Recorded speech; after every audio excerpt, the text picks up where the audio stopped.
the president has willingly had these big rallies and a couple hundred people there, including here in Wisconsin, which everyone agrees is such an important state to win. Yeah. How do you think that the Democrats can still energize their base while not having these big energy rallies that at least appear to get people more jazzed than 30 people at a Well, I think our job is to reach out to voters and reach out to supporters in a way that actually respects their health and safety. And the president clearly doesn't respect the well-being of even his own backers. And you see that in his willingness to bring people physically close together in a way that's unsafe. I don't think that we have to imitate this president to succeed. After all, this president's falling behind. But we're also not going to take anything for granted. And, in order to make good on the lead that we appear to be opening up, we've got to make sure that we turn out every vote for Joe Biden, and that's part of what I'm doing here today.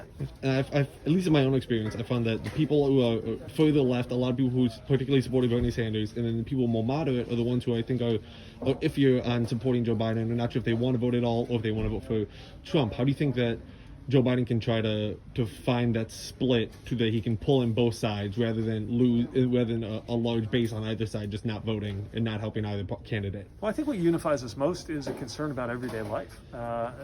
This is not a choice over the finer points of designing a healthcare policy. It's about whether we're going to grow healthcare or take it away, which is what Donald Trump wants to do.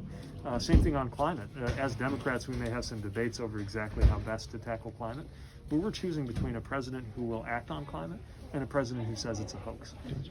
Whether it's the pandemic or wages or any of the other issues we care about, the choices couldn't be clearer. And I think that's had a powerful and unifying effect. Although I'm also excited about how Democrats across the spectrum and independents and even some Republicans have all come together. I mean, the idea that you had folks from a Republican like John Kasich to Bernie Sanders speaking on the same night at the DNC, I think shows you just how broad that coalition behind the Biden-Harris ticket has become.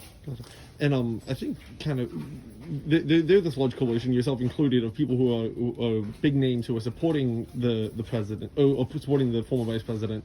And there have been a lot of critics who are saying, well, and perhaps it's people who are like lying. Well, where is he? And again, you're here supporting him, but again, he's been here once, and Trump has been here a couple times. How do you think that he can overcome that while a lot of people still don't feel like he's had a strong presence these last couple months, whereas the president has always been very visible? Well, it's a team effort, right? And of course, our team is led by Joe Biden, but all of us are getting out there to make sure that we're reinforcing that message.